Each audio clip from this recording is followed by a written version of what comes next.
당뇨병. 혈당 관리 잘못하면 만병의 근원이 되는 당뇨병으로 진행된다는 사실 알고 계신가요?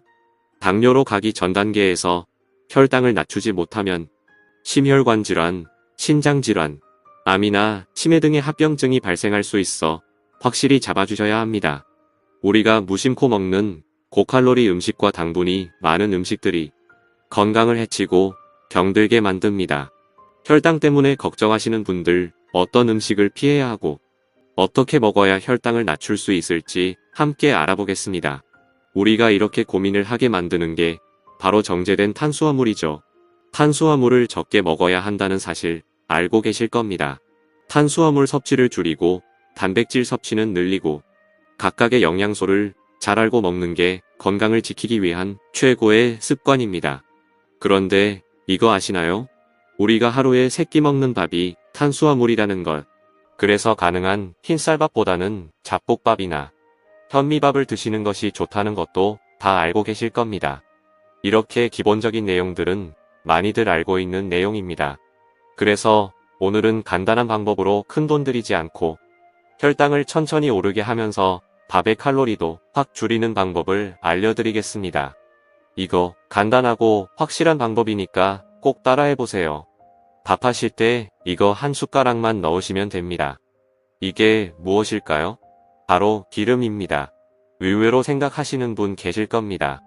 우리가 기름을 넣으면 왜 밥의 칼로리가 줄어드는지, 그럼 어떤 기름이 좋은지, 그리고 밥을 보관하는 방법에 따라서 칼로리를 더 줄일 수 있는 방법은 무엇인지, 또 주의점까지 오늘 확실하게 알아보겠습니다. 본격적으로 알아보기 전에 좋아요 한 번만 부탁드립니다. 여러분의 좋아요가 최고의 건강 정보를 보내드리는데 큰 힘이 됩니다.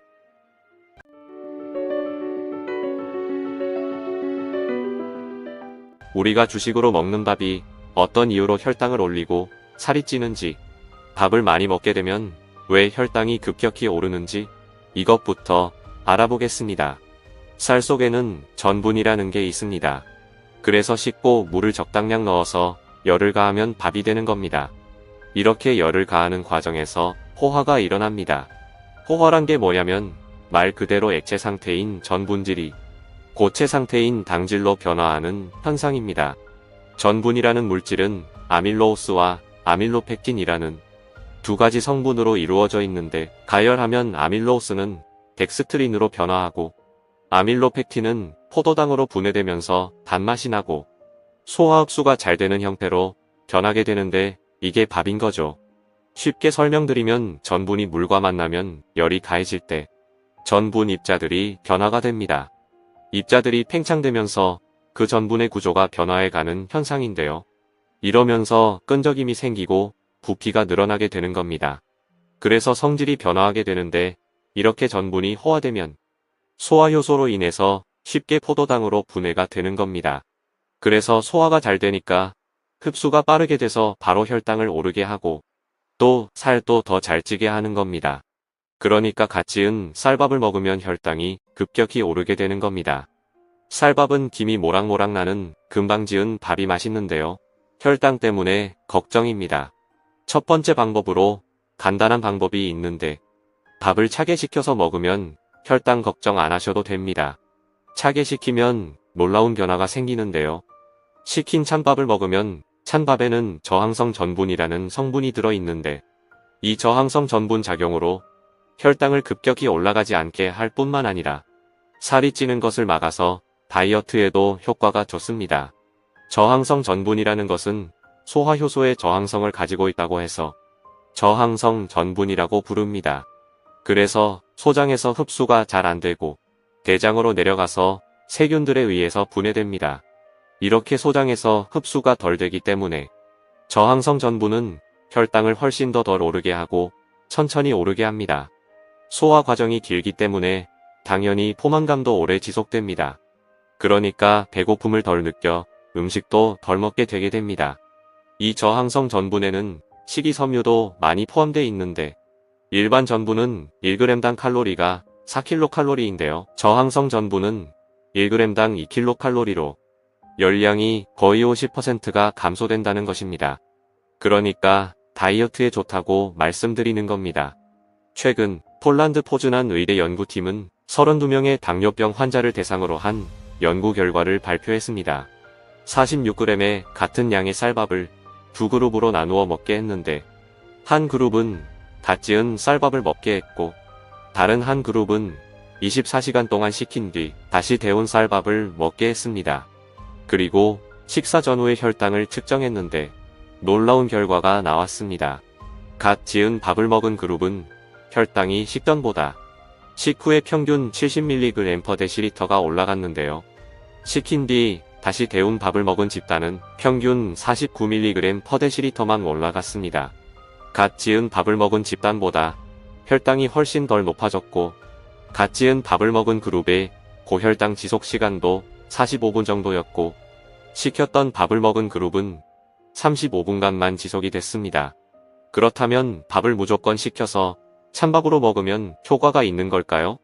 저항성 전분은 상온에서 식히면 2배 정도 생성되고 냉장고의 4도 이하에서는 약 3배 정도의 저항성 전분이 만들어집니다. 그렇기 때문에 냉장실에 6시간 이상 보관하는 게 좋고요.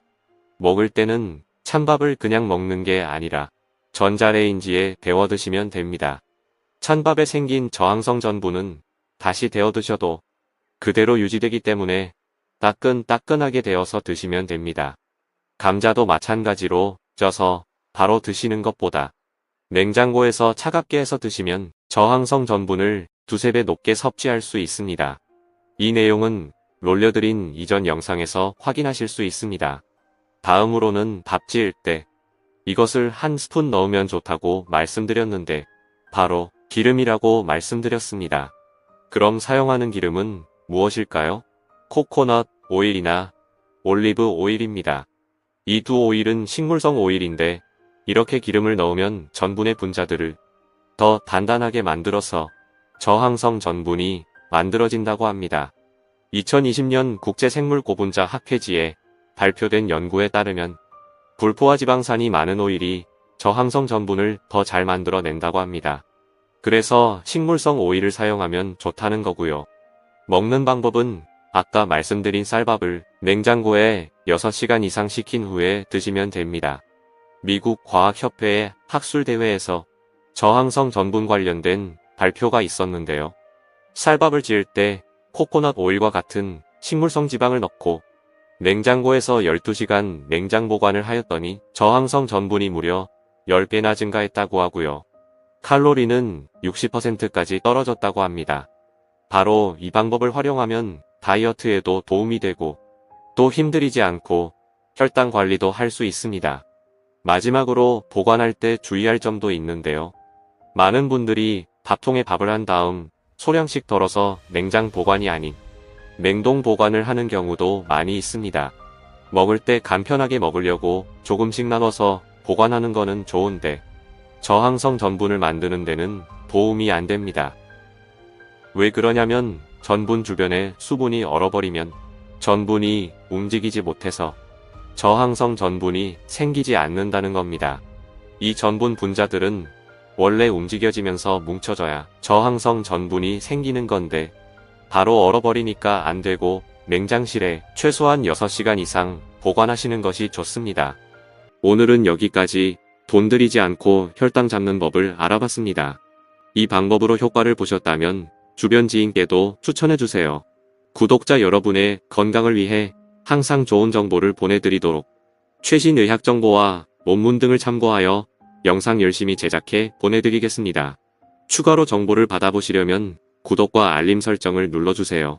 감사합니다.